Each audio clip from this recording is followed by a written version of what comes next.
Meu Senhor e meu Deus, creio firmemente que estás aqui, que me vês, que me ouves. Adoro-te com profunda reverência, peço perdão dos meus pecados e graça para fazer com fruto este tempo de oração. Minha Mãe Imaculada, São José, meu Pai e Senhor, anjo da minha guarda, intercedei por mim. Chorareis e lamentar-vos-eis, enquanto o mundo se alegrará.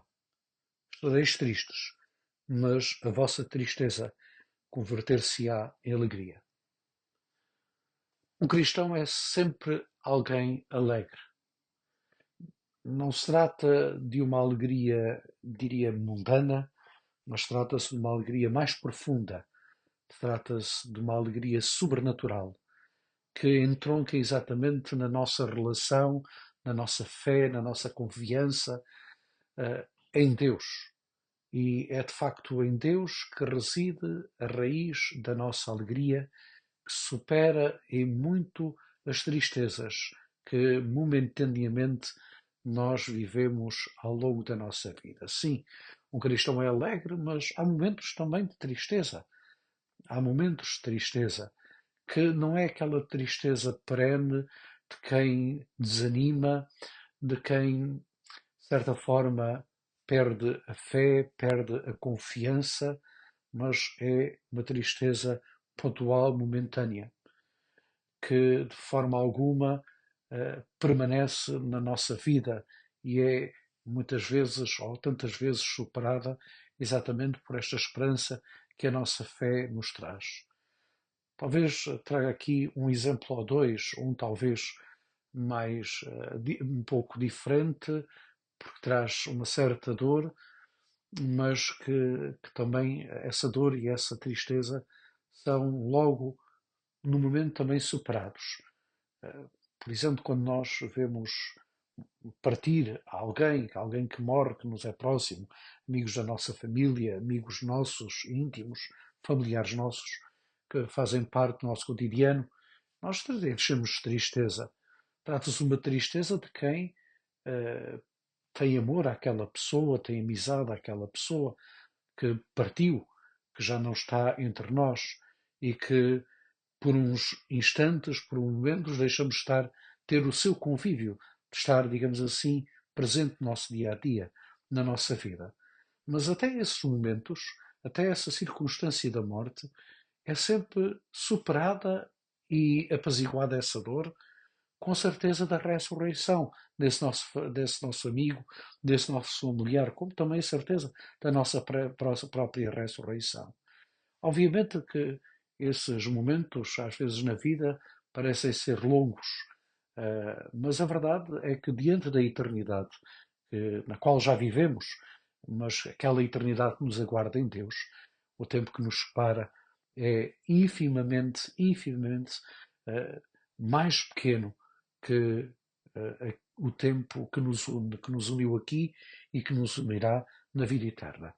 E esta certeza, esta esperança que nós temos, que se funda exatamente em Cristo, morto e ressuscitado, que subiu aos céus e abriu para nós as portas da casa do Pai, esta certeza, esta esperança, de facto, unimos-nos nesses momentos e choramos, mas ao mesmo tempo somos consolados com esta verdade da nossa fé. Porque sabemos que esse nosso amigo, esse nosso familiar, não morreu. Efetivamente, há aquela passagem da filha de Jairo, em que Jesus, quando chega à casa, diz que a menina não morreu, está dormindo. Está dormindo. É uma bela imagem. Os nossos familiares não morreram. E, portanto, nós aguardaremos com eles a ressurreição final e entraremos na casa do Pai. E, portanto, é uma tristeza que se supera, é uma tristeza momentânea.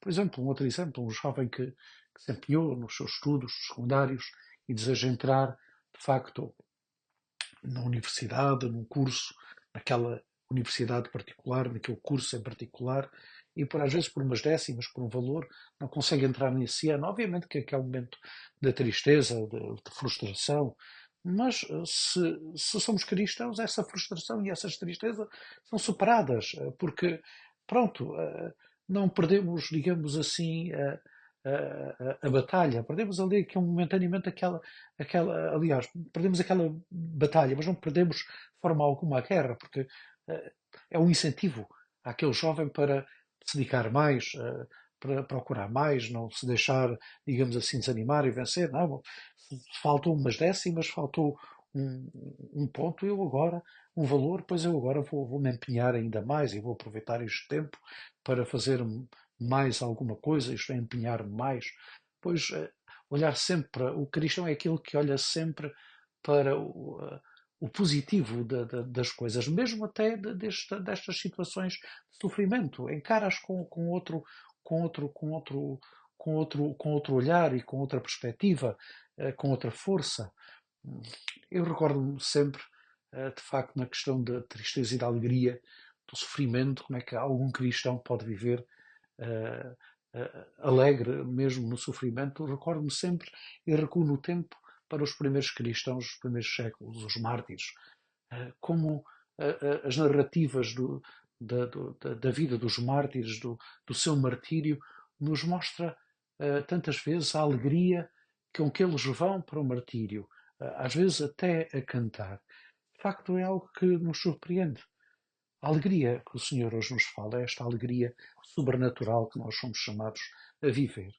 Obviamente que ela está ao contrário, a tristeza profunda, a tristeza do desânimo, peço desculpa por esta expressão, da desesperança, de quem já não tem uh, nada, que encontra-se no vazio. Isso é, como dizia São José Maria, a tristeza é aliada do inimigo. Isso é o abrir das portas, o escancarar das portas à derrota pessoal e a deixarmos que, de facto, o mal tome conta de nós.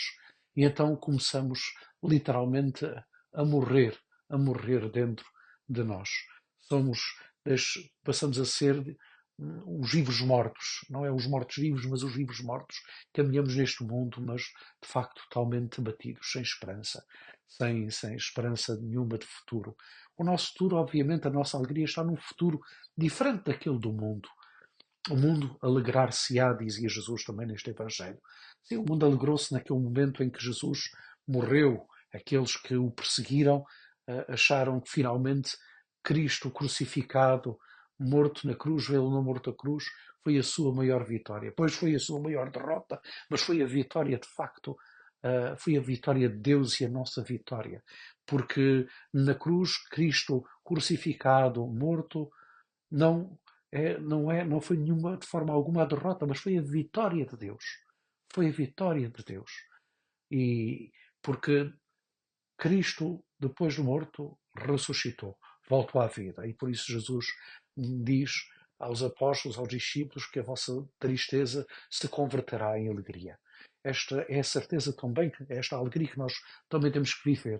Que sabemos que nos momentos em que a cruz parece mais pesada, em que parece que não há solução, temos que recordar sempre que o Senhor está connosco, que não somos sós, que o Senhor caminha connosco e que podemos e devemos confiar nele, rezando, confiando as nossas vidas, os nossos problemas, rezando sobre os nossos problemas, não fazendo deles, digamos assim, uh, o centro e a questão que o cravo que nos mais magoa, mas olhar, recordar sempre que há sempre solução.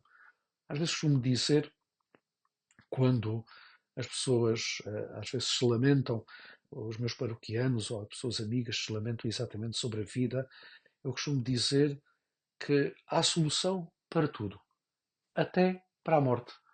Até para a morte há solução. Essa solução Deus nos deu no dia em que Cristo ressuscitou. E, portanto, encaremos a nossa vida com alegria, recordemos os primeiros mártires, os seus testemunhos, procuremos viver esta alegria que brota de sabermos amados e acompanhados por Deus, pelo Pai, pelo Filho, pelo Espírito Santo. Deixamos-nos conduzir. Estamos a breves dias também de celebrarmos o Pentecostes. Confiemos no Espírito Santo, confiemos nos seus, peçamos os seus dons, o dom da fortaleza, o dom da ciência, para podermos fazer frente de facto, às vezes, aos momentos em que parecemos estar abatidos, em que o demónio nos tenta muito para nos desviar do amor de Deus, para pensarmos que Deus não nos ama, para pensarmos que Deus nos deixou sós. Caríssimos irmãos, pois vivamos esta alegria sobrenatural que brota do coração de Deus e que chega até ao nosso, abramos-nos a Ele e não seremos, de facto, pessoas vencidas, mas vitoriosas em Cristo Jesus. Dou-te graças, meu Deus, pelos bons propósitos, afetos e inspirações que comunicastes nesta meditação. Peço-te ajuda para os pôr em prática. Minha Mãe Imaculada, São José, meu Pai e Senhor, anjo da minha guarda, intercedei por mim.